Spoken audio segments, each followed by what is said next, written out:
రకాలోకంకి స్వాగతం. ఈ కంటెంట్ మీకు నచ్చినట్టయితే లైక్ చేయండి, మీ బంధుమిత్రులకి షేర్ చేయండి. ఇప్పటివరకు సబ్స్క్రైబ్ చేసుకోకపోతే సబ్స్క్రైబ్ బటన్ని నొక్కండి, అదేవిధంగా బెల్ ఐకాన్ని నొక్కండి. మిత్రులారా, పహల్గాం దాడి తరువాత ఈ దేశంలో ఒక విచిత్రమైనటువంటి కొత్త ట్రెండ్ నడుస్తోంది.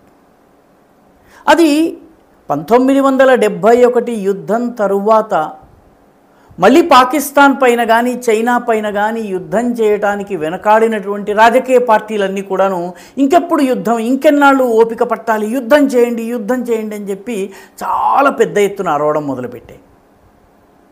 ఎందుకంటే ప్రజల్లో నరేంద్ర మోదీ ఏదో చేస్తారు అన్నటువంటి నమ్మకం ఉంది. కాబట్టి ఈ నమ్మకం ఉన్నటువంటి సమయంలో, ఎక్స్పెక్టేషన్ ఎక్కువగా ఉన్న సమయంలో ఇంకా యుద్ధం చేయలేదేంటి, ఎప్పుడు యుద్ధం చేస్తారు, మా పూర్తి మద్దతు ఉంది, వెళ్ళండి, ముందుకు వెళ్ళి వన్స్ అండ్ ఫర్ ఆల్ పాకిస్తాన్ని దెబ్బకొట్టేయండి అని ఈ రకమైనటువంటి డైలాగ్స్ విపక్షాల దగ్గర నుంచి వస్తున్నాయి. తమాషా ఏంటంటే ఈ విపక్షాలు 1971 తర్వాత ఒక్క యుద్ధం కూడా చేయలేదు. 1978, 79, 80 ఆ ప్రాంతంలో సియాచిన్ యుద్ధం జరిగింది. సియాచిన్ యుద్ధము ఒక 70 చదరపు కిలోమీటర్ల హిమానీ నదానికి సంబంధించినటువంటి యుద్ధము. వేలాది మంది జవాన్లు తమ ప్రాణాలను అక్కడ అర్పించారు.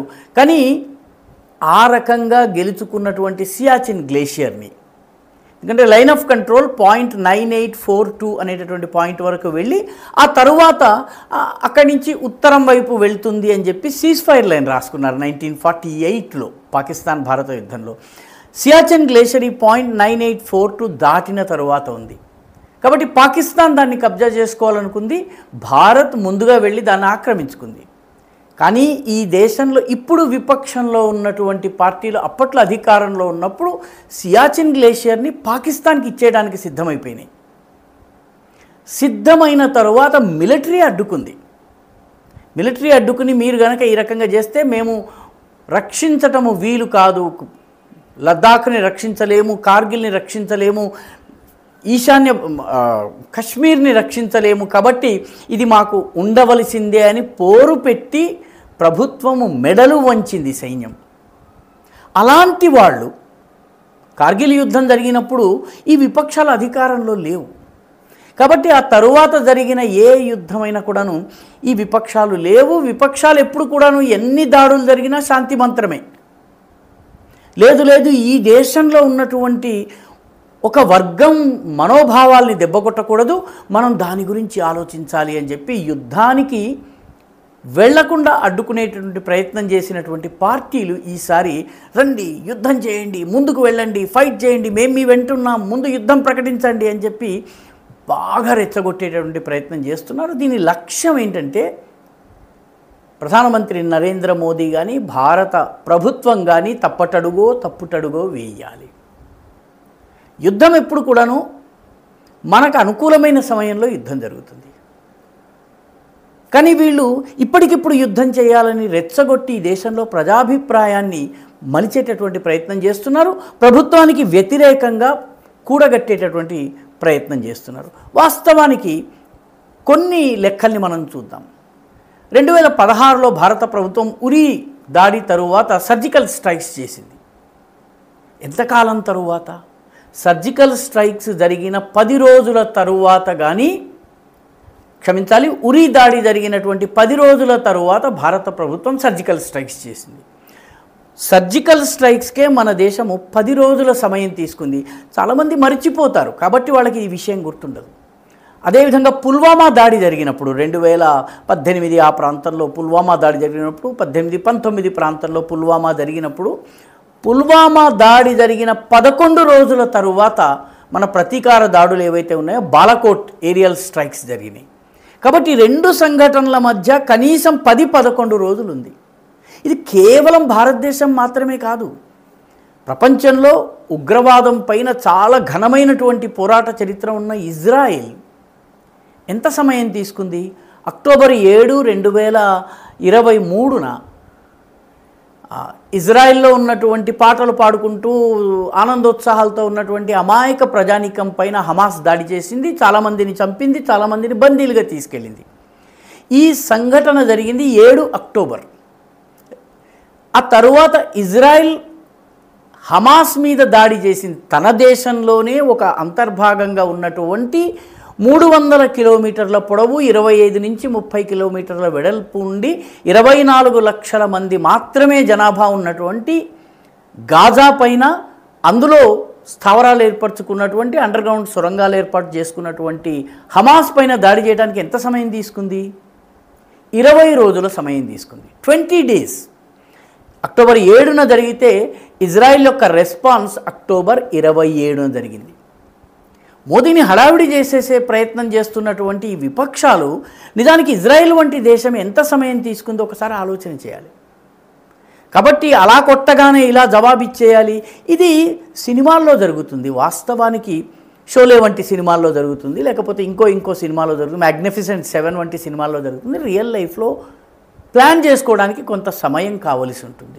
ఇజ్రాయెల్ అంతటి దేశము 20 రోజుల సమయం తీసుకుంది. దీనికన్నా గొప్ప ఉదాహరణ సద్దాం హుస్సేన్ కువైట్ని ఆక్రమించుకున్నారు.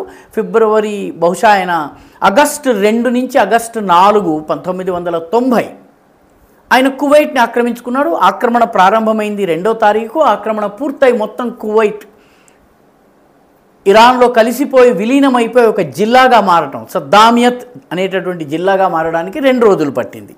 ఈ 2 రోజులు పట్టిన తరువాత అమెరికా ఈ విషయాన్ని ఐక్యరాజ్య సమితికి తీసుకువెళ్ళి ఐక్యరాజ్య సమితిలో రిజల్యూషన్ పాస్ చేయించి ఆ తరువాత ఇరాక్కి అల్టిమేటం ఇచ్చిన తరువాత యుద్ధము ప్రారంభించింది. అల్టిమేటం జనవరి 15 లోపల విత్డ్రా చేయమని చెప్పింది. జనవరి 15న ఇరాక్ విత్డ్రా చేయలేదు. చేయకపోయినా అమెరికా ఫిబ్రవరి 17 వరకు ఆగింది. ఫిబ్రవరి 17 దగ్గర నుంచి ఒక నెలన్నర లోపల ఆపరేషన్ డిజర్ట్ స్టార్మ్ని నిర్వహించి ఇరాన్ను యుద్ధంలో ఓడించింది. అమెరికా ఎంతకాలం ఆగింది రియాక్షన్ చేయడానికి?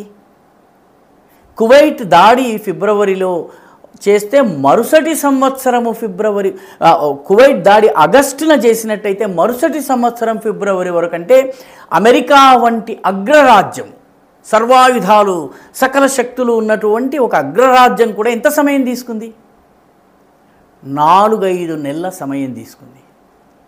ఈ 4-5 నెలలలో ప్రపంచవ్యాప్తంగా ప్రజాభిప్రాయాన్ని కూడగట్టింది. ఐక్యరాజ్య సమితి చేత రెజల్యూషన్ పాస్ చేసింది. ఐక్యరాజ్య సమితి ఎందుకు పనికిరాదు, అయినప్పటికీ దాని ద్వారా రెజల్యూషన్ పాస్ చేసి అనేక దేశాలని కూడగట్టుకుని యుద్ధం చేసింది. ఇలా దాడి జరగగానే అలా జవాబిచ్చేయాలి అని చెప్పి కొన్ని విపక్షాలు కానీ, కొందరు ఈ దేశంలో ఉన్నటువంటి కొందరు ఉద్దేశపూర్వకంగా హడావుడి చేస్తున్న వాళ్ళు కానీ చెప్పడము ఈ దేశంలో ఉన్నటువంటి ప్రజలను తప్పుదోవ పట్టించడం తప్ప మరే లక్ష్యం లేదు. మోదీ ప్రజల ఒత్తిడికి లొంగి ఏదో ఒక చర్య తీసుకోవాలి, ఆ చర్యలో ఆయన ఇరుక్కుపోవాలి. ఇరుక్కుపోయిన తర్వాత లాక్కోలేక పీక్కోలేక మొత్తానికి ఈ యుద్ధంలో ఇప్పుడు రష్యా ఏ రకంగానైతే యుక్రెయిన్ యుద్ధంలో ఇరుక్కుందో ఆ రకమైనటువంటి పరిస్థితి రావాలన్నటువంటి ఆలోచన ఉందా?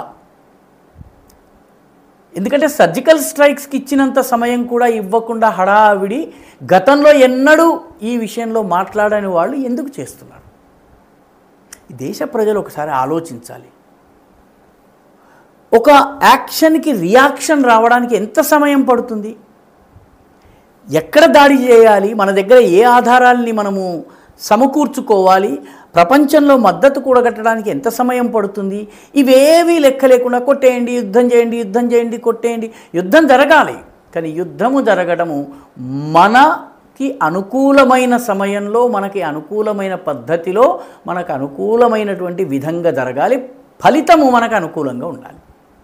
ప్రధానమంత్రి నరేంద్ర మోదీ సైన్యానికి అదే మాట చెప్పారు. At the time of our choosing, at the mode of our choosing, at the date of our choosing సైన్యం తీసుకోవాలని చెప్పన్నారు. సైన్యానికి పూర్తి స్వేచ్ఛనిచ్చారు. ఎందుకంటే సైన్యానికి తెలుసుని యుద్ధం ఎప్పుడు చేయాలి, ఎప్పుడు చేయకూడదు, ఏ యాక్షన్ తీసుకోవాలి, ఏ యాక్షన్ తీసుకోకూడదు. కానీ ఈ దేశంలో అనవసరమైనటువంటి వార్ హిస్టీరియాని క్రియేట్ చేసేటటువంటి ప్రయత్నం జరుగుతుంది. వార్ జరగాలి, కానీ ఆలోచించి దెబ్బతీయవలసినటువంటి అవసరం ఉంది. కానీ హడావుడిగా ముందుకు వెళ్ళినట్టయితే ఆశించిన ఫలితాలు రావు. కానీ కొందరు కావాలని హడావిడి చేస్తున్నారు. వాళ్ళ ఉద్దేశం ఏమిటో ఆలోచించటం ఈ దేశ ప్రజలకి పెద్ద కష్టం కాదు. వాళ్ళు చాలా సులువుగా ఈ మొత్తం గేమ్ని అర్థం చేసుకోగలరు. ఈ వీడియో మీకు నచ్చినట్టయితే లైక్ చేయండి, షేర్ చేయండి, ఈ ఛానల్కు సబ్స్క్రైబ్ చేయండి. మీ అభిప్రాయాన్ని కమెంట్ల రూపంలో తప్పనిసరిగా పంపించండి.